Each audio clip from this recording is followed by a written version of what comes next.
What up, y'all? It's your man, Abuamerican. Syndicate Discord, make sure you get over there and you check it out. So, I was asked in the comment section of a video, what are the keys to a successful marriage? And you can perceive this two ways when it comes down to asking me as Abuamerican. You can say I'm highly qualified or I'm highly unqualified because I've been married and divorced so many times. Or you could say I'm highly qualified because I've been married and divorced so many times, and now I am happily, alhamdulillah, stably, alhamdulillah, married to multiple women. So I think I'm highly qualified because, again, I have good marriages. It's not just like, fire and forget and then you just keep doing it over and over. You make mistakes, you learn, right? Not miserably married. You don't want to learn from people who are married and then they're miserable in their marriage. Because you don't want a miserable marriage, I hope. But hey, that's in some people's cultures. Anyway, I'm going to talk about some generalities. And when I say these generalities, we're speaking of generalities between both genders. Something that both parties can have as the man and the woman and things they can do in order to maintain and have a happy and successful marriage. Now, obviously, there are specifics to each gender that improve the dynamic and improve the marriage between the partners. But since that would be an exceptionally long video, what I'm going to do is I'm just going to go over the generalities that both genders can take action on in order to make sure that they have a successful marriage. And the first thing is, the first key to a successful marriage, good religion. It's not enough to just be Muslim. It's good enough to be Muslim, but it's not good enough to just be Muslim in the sense that you need to be the best possible Muslim that you can be. Everyone needs to fear Allah. It's going to solve a lot of problems that the modern age is bringing to the surface in terms of like human nature as Allah has created us. So like women in social media, men and adult entertainment. If you fear Allah, these things are not going to become a hindrance or a problem in your marriage, because we know with women, social media is probably one of the biggest vices there are. It is the equivalent to men and adult entertainment. And if each party are having just dunyawi problems that can be solved with good religion and the fear of Allah, then a lot of problems in your marriage can be averted and avoided. Next, I'm trying to think, because there should be an order here on importance. So that's the most important point. Now the next one, I'm really between patience and good manners. And these are both from the religion, but I want to give them separate categories because they're so pronounced in the marriage and making a marriage last. So you know what, I'm going to say it. I'm going to say good manners comes before patience, and I'll explain why when I'm explaining patience, maybe. Or maybe I'll do it. When I'm explaining patience, I'll explain why. So good manners. Now, although good manners is from religion, and you can arguably and correctly say, hey, Abu-American, the religion is good manners, and there's a hadith to support this. True, but I just want to reiterate how important this is. And when I say good manners, this includes respect. This needs to exist between each partner, especially for men, because men, we value respect probably to a greater degree than women do. Or maybe women do know, and that's why a lot of women, in this modern age with this, feminism and all this type of stuff, they're very disrespectful to men because they know how much men desire it. And so they do the exact opposite of what they know these men desire. Could be the case. I don't know. But good manners. We're equating good manners and respect here. We're going to use these synonymously. Not synonymously maybe, but let's just throw it all together as one big amalgamation of terminologies and things. Each party in the relationship needs to have good manners. It doesn't make sense that you, as a man, or you, especially you women, because this is a big problem with you women. It's a huge problem with you women, especially you working sisters. You go to work, you show the best manners to strangers and people you work with at a job that'll fire you the day that you don't perform right, or you do something that's just out of the ordinary and stupid that your husband would forgive you for, but your job wouldn't. You show them the best of manners. You go there when you're PMSing, when you're stressed, when you're this, when you're that. They always get the best of you. Then you come home to your partner and you just crap all over them. You find it very easy. And I'm harping on the sister right now, but brothers, y'all need to remember this too. This is the same thing to you. Don't bring your work home. When you're mad, you're upset, you're stressed, things didn't go right, you didn't get your promotion or whatever else, your bonus or this, that, the other. That stuff, that all stays at work. Your family deserves better than that. Unless they don't deserve it. But generally, your family does deserve better than that. So, good manners. Bring the best. Bring your A game to your family. Everybody thinks I'm a super rude dude on the internet. And actually, I kind of am. Because I deal with internet trolls regularly. And then women are like, oh, Abuamerican, he's such a horrible guy. I'd hate to be married to him. But then these women are married to me and they're happy. Why? Because I bring my A game to my family. I don't owe you strangers on the internet anything. Take that attitude. Now, if you can give strangers your best and your family your best, cool. That's amazing. But most of the time, we get burnt out being good to people constantly and consistently and not receiving good in return. At some point, something snaps. And who's around you the most? Your family. And so who usually catches the flack? Your family. And who deserves the best? Your family.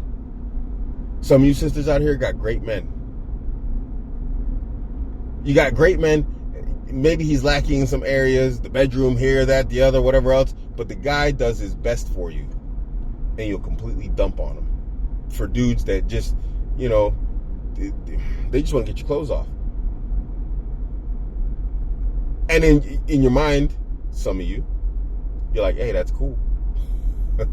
But then this negates the first point, good religion. So I'm kind of like wasting my time here, because if you don't have good religion, this wouldn't be a talk that's necessary to have. But whatever the case may be, these people out here who just want nothing more than your body for like an afternoon, you show them the best of yourself. And your husband, he takes care of you, he pays for you, he does this, he makes sure you're taken care of when you're sick, when you're upset, he's there. This is the guy that he will jump through flaming rings in gasoline underwear for you. And I understand that's not always attractive. Guys understand that being like super available like that and making it too easy is not super attractive, but it should be appreciated even if it's not super attractive. But you got to understand that there's the balance there. And that's a different video. But anyway, and some of you guys, now listen to me, some of you guys got these great women out here. They do a lot for you, man. And you're the crappiest dudes there are. They give you their bodies. They cook there for you. They clean for you. They do what they can for you. There are women out there, yes, they will jump through flaming hoops in gasoline underwear for you. I know it. Trust me, it's real. When a woman loves you, she wants to do things for you. She doesn't want you to do things for her. This is why some guys get the PS5 from women. And some guys get all the gifts and shoes and money and whatever else from women. And other guys, they have to pay, huge mahars, and they have to bring flowers and chocolates and take them out on dates. Yeah, you know why? Because you're not that guy. And some of those guys, you're that guy, and you don't treat these women well. Why? I understand there's a game aspect to it, but it's a balance. You don't just crap on your woman all day. That's not what negging and all that type of stuff from game theory is. Some of you guys, you got it good, and you don't treat your life, and you don't treat your woman like it's good. And I'm not talking about simpy stuff here. But anyway, so good manners. You give your family your A game. You don't give it to strangers. You don't give it to your job. People at my job will tell you, I'm nice, I'm polite, I'm professional, I'm respectful. But if you cross me, I'm going to eat your lunch. I give my family like 10 chances. I don't give strangers 10 chances. I don't just smile and eat it, and then, okay, My boss, he's a really cool guy. He gave me a hard time. You know what I did? I was just like, all right, man, I'm gonna give you some smoke. I gave him some smoke. He didn't like it. Do I care? No. Why? Because that's not what I'm here for. He's not my family. I'm at the job to support my family. I'm not at the job to act like you are my family. And that's not to say you got to be rude to the people. But they don't get the same level of patience and just like love and respect and all this type of stuff as your family does. They shouldn't. And even my boss, he understands that and he agrees that. He's like, family comes first, man. Because he's not from America. So anyway, let's not get too far off track. Respect. Now we come to sabr. And I put sabr after respect because when not everybody can be on their A game 24/7. It's impossible. You can't be on your A game 24/7. It is not possible. You're going to have days when you're going to fall off the A game horse. And you're going to be on your F game. You're going to be failing. She's going to have those days too. You're going to get up in the morning, you're going to be like, oh man, it's going to be one of those days, look at her face. And there's going to be stress, there's going to be arguments. Nobody has a perfect marriage. All these Instagram marriages are fake. Nobody's that happy. And that's not to say we want people to be miserable and we're like, oh yeah, we're haters. It's not like that. It's just everyone without fail, they struggle sometimes. They struggle with themselves. They struggle with patience with you. They have bad days. There's ups, there's downs for everybody on an individual level. And then you're living in close proximity to this person. So when your person, your partner, your wife, your husband is not on their A game, it's your turn to have patience with them. And this shouldn't be a consistent thing. It shouldn't be a thing where you're dealing with like problems and you got to show a bunch of patience all the time. You should have patience all the time, but it shouldn't be a thing where it's like you're just only dealing with problems. Every single time you deal with her, you got to come to her with the aspect of her patience. Every time you come to him, you got to be like, all right, let's get ready for this. Usually it's the other way around. It shouldn't be like that. It should be like more the exception as opposed to the norm. You shouldn't have to be dealing with people and their worst. Bring your A game as a constant Dauerzustand. What is that in English? It shouldn't be like a constant behavior or mannerism. It shouldn't be a way of life. No, man, I gotta go home. I gotta leave the job and go deal with this woman now. Oh, okay, deep breath. Summer. That shouldn't be the case. You should be happy, joyous to come home. And when he gets up in the morning, he's like, man, if it wasn't for these people, I wouldn't leave this house. These would be my people. I'd chill with them just all day. So he has patience with his job, but he has joy with his family. And you can, of course, have job joy. I enjoy my job, but I also understand that every day is not sunshine. And my family is the same way. So patience is one of the key points that both parties can have that's going to save your marriage. If everybody's doing what they're supposed to be doing, being on the religion, according to understanding, the proper understanding, the book of the Kitab, according to the understanding of the Salaf, everybody showing each other good manners, to bring their A game in terms of respect and manners to each other. And then when they can't do that because we're humans and we're not perfect, and you shouldn't expect your partner to be perfect, you should have patience with that. Now, the final point that I'm going to bring, and you can add your own points here, obviously, because everyone's going to have different standards of what they, and expectations for their marriages and their partners. But to me, this is my foundations that's working for me right now with my families, and it's going very well. Intimacy. Intimacy is not something, this is not something that generally men have to deal with, although we should, is leveraging it as a weapon. and I'm just jumping right into here, but intimacy needs to be something that's like, enjoyed between the two parties and practiced between the two parties. Listen to me, man. I said it before and I'll say it again. Good intimacy is keeping together a lot of bad marriages. So imagine what good intimacy is doing for a lot of good marriages. And some good marriages are wrecked because the intimacy is bad. Go check out Mehdi's confessions on his Instagram. Women got good men, they mad because dudes just ain't blowing their back out. They ain't willing to come up and snatch her up and just, you know what I mean? And it's ruining good marriages. Intimacy cannot be written big enough. Listen to me.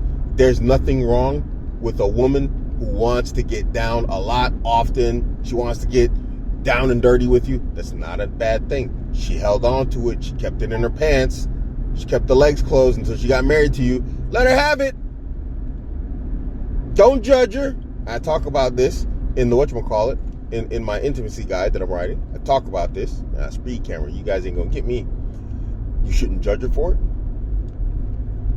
You should encourage it in your marriage, in a halal marriage. Women, there's nothing wrong with your man seeing you as a sexual object.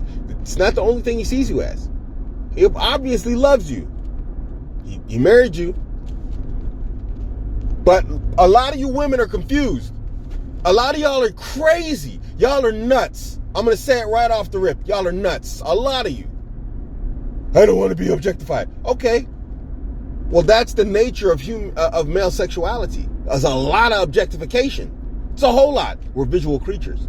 So if you don't want him objectifying you, his base nature as Allah has created him is to seek out something to objectify. So what does that mean? You want him to objectify someone else? Sister, embrace that stuff. This is your opportunity. If you don't want your husband objectifying you, you married the wrong guy. You're just too bitter, sour, angry, and just to admit it.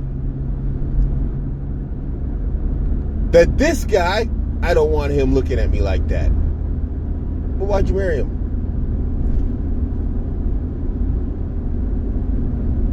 Intimacy. Sister, if you did marry that guy, don't listen to your friends. Don't listen to the internet. Don't listen to feminist talking points. Be objectified. You know what he's going to he's not going to disrespect you if he married you, if he's doing all of the previous things. If he's on his religion, if he's treating you with your respect and showing good manners, and he has patience with you, I give him the intimacy, sister. You want attention anyway, right? Why not roll into it, sister? You want that attention. You want that male attention. Now you got it. You got a guy who actually is like drooling over you. He wants you. Hey, get that nice clothes. Put it on for him. Look nice. Look tasty for him. Sister, he's gonna give you a lot of attention, even when you got your clothes on. He's gonna be like, he's gonna remember what you look like with your clothes off. And you might say, oh, well, vacation. Dude, I'm telling you, sisters, embrace that stuff. If you want a man who actually and truly, deeply loves you, will want you, desires you, all those positive aspects that you want in masculinity, I'm telling you, you need to stop trying to change the nature as Allah created them. Aisha, radiallahu anha, say about the Messenger of Allah, sallallahu alayhi wa sallam, said he's like 100 men. Where do you think that comes from? It comes from a strong desire for his partner. He loved his wives. He loved intimacy. What did he say that he loves the most in a hadith? He says, I love the ibadah, the salah, which is completed within its proper time. Remember, when it comes to hadith in the Quran, they put importance in the things that come first, right? So the first important thing that he put in place was the ibadah of Allah, right? Then after that, he said, I love women. The second thing, when he was asked, what do you love the most? Ibadah of Allah.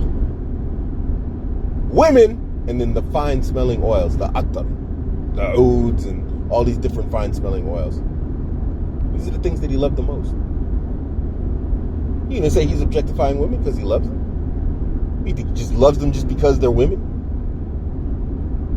Just because you got long hair and I don't? Because you don't grow a beard and I do?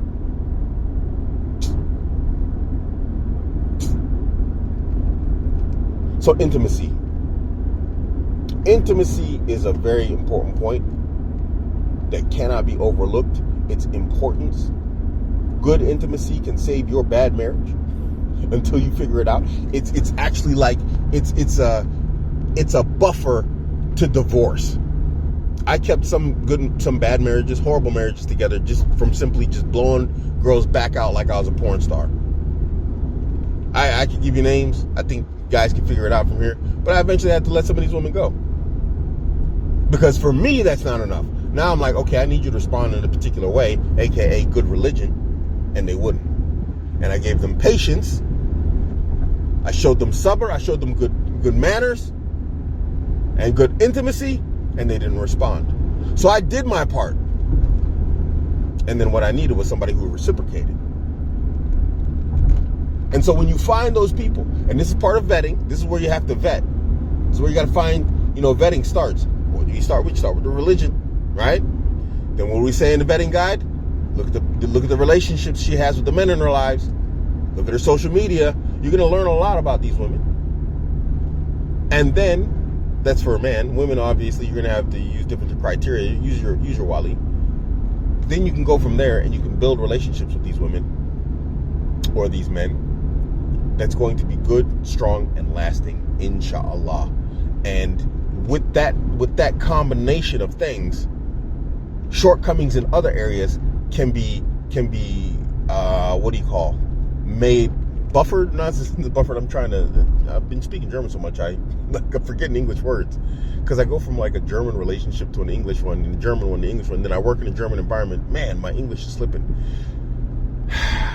It gives you a lot of leeway and playroom if some of these areas are slipping. Right? The person might not be the greatest in their religion, but they tried. They're practicing. So with your patience and good manners, they can improve in their religion over time. You can change that around as you wish. Maybe the person doesn't have the best patience, but they have good manners and good religion. But when things go wrong, they lose their patience. But with with your time, with good religion, good intimacy, that can be overcome and they can learn a new way. You can switch this around as you wish. But all of them have to be at play. None of them can be broken. None of these can be broken. Understand that. If you break any of these, that's it. I guarantee you it's going to be very difficult to keep that relationship together. If the person doesn't have sabr, the moment they get mad, I'm going back to my mom's house.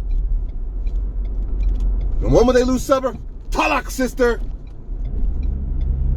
The moment something goes wrong, bad manners. You never do anything right. I don't like you. I hate you. I don't see why I wasted my youth on you. And all these things that y'all say to each other. Things don't go right, intimacy gets cut off. Intimacy ain't there. Oof. Either for the man or the woman or both. Everybody desires it. They start looking in other places. Religion is bad. It's just bad. That's just horrible. Everything's going to go wrong after that. So if one of these things are broken, the entire relationship is broken. Anyway, let me know what you think. Drop your ideas in the comment section. Let me know what you think. Did I miss something? I thought about this for a little bit, The question was asked maybe like last week or 2 weeks ago. I can't remember. And I really thought about this like nice, long, and hard because a lot of times I'm living these things and I'm not actively thinking about it. And so to teach these lessons, it takes time for me to actually break down aspects of my life to where I'm like, okay, what am I doing passively and how can I teach this actively? And so this is what I came up with. But if you guys think I missed anything, let me know in the comment section. Your man, Abuamerican. I'm out.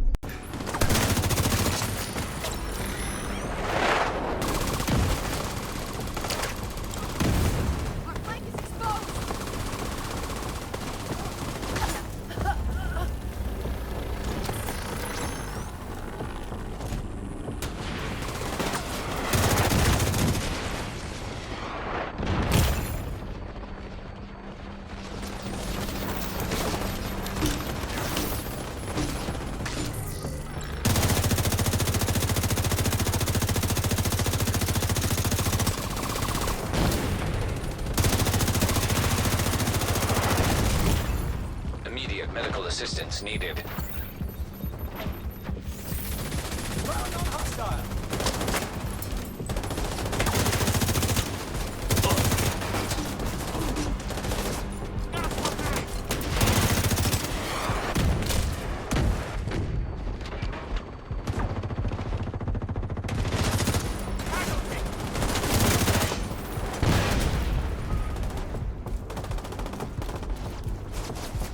Tango in the open.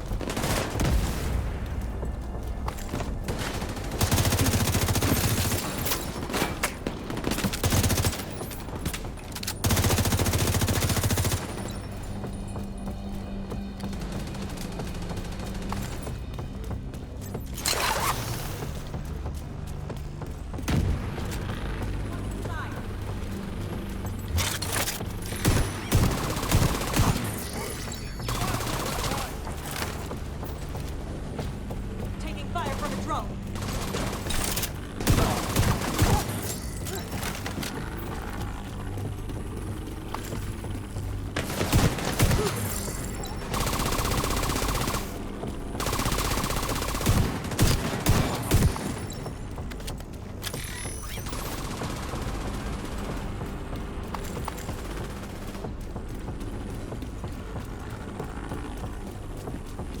You're going down, Aiden.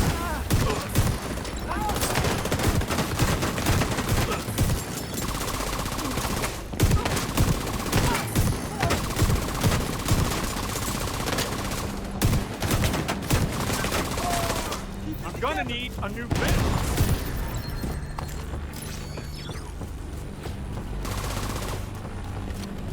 Yeah, that's right. Putting up a turret.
assistance.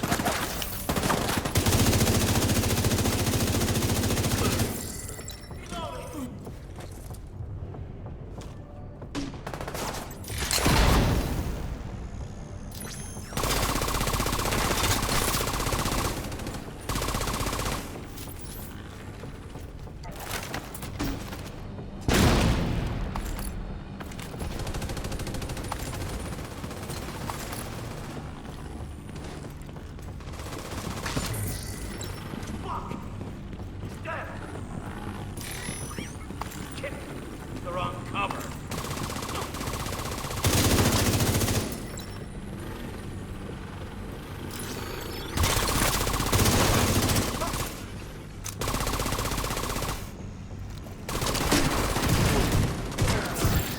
Hostile radio intercepted. I'm really sorry to hear you've been having a hard time. You can't let your pain drive your decisions. If you can, please take a chance to breathe and recalibrate yourself. Not just your weapon. Thanks, Doc. I don't understand what she's trying to do.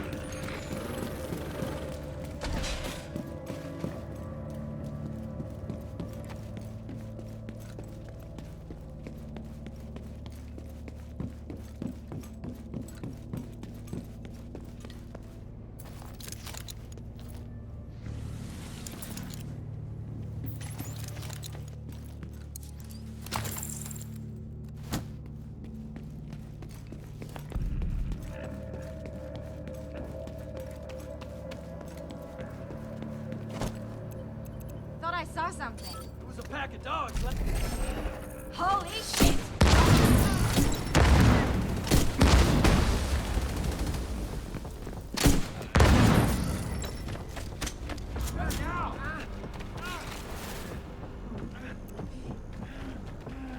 Grenade away!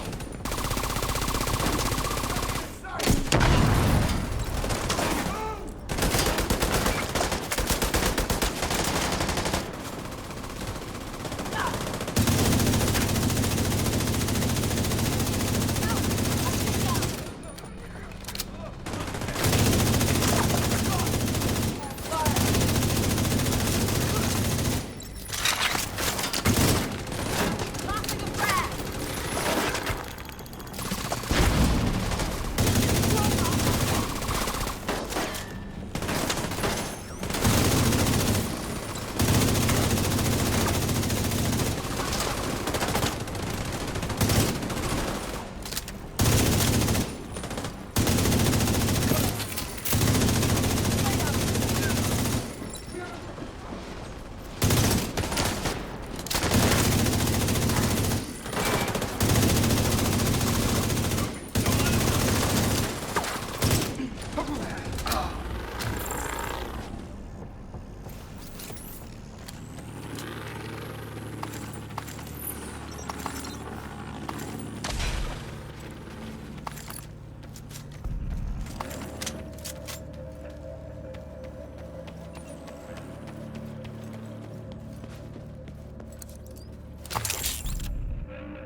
Let's do it!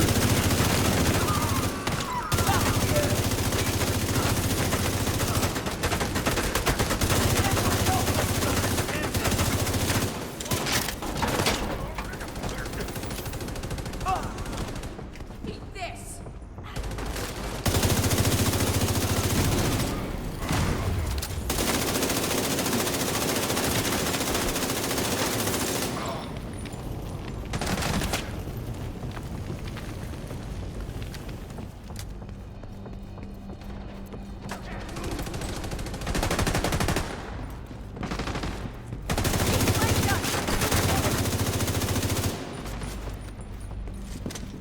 fresh mag.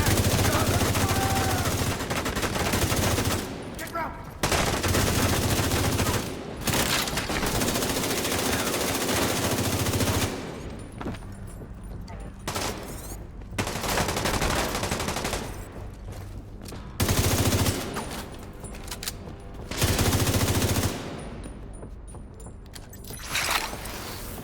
You think it's that?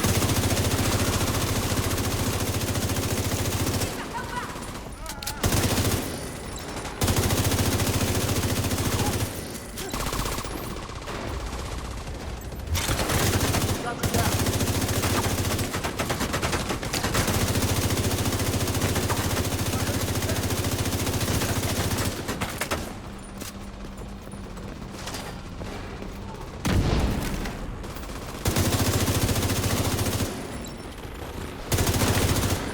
Time to change bags.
An agent needs assistance.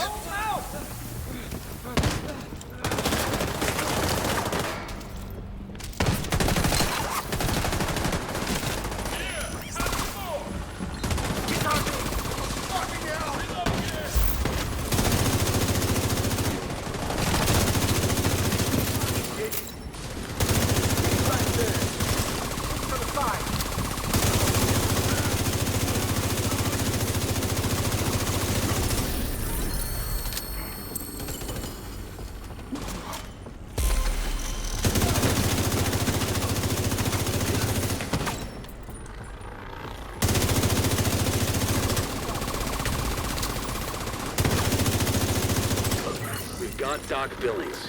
I'll see you back at the castle, Agent. Please, come see me if you ever want to talk.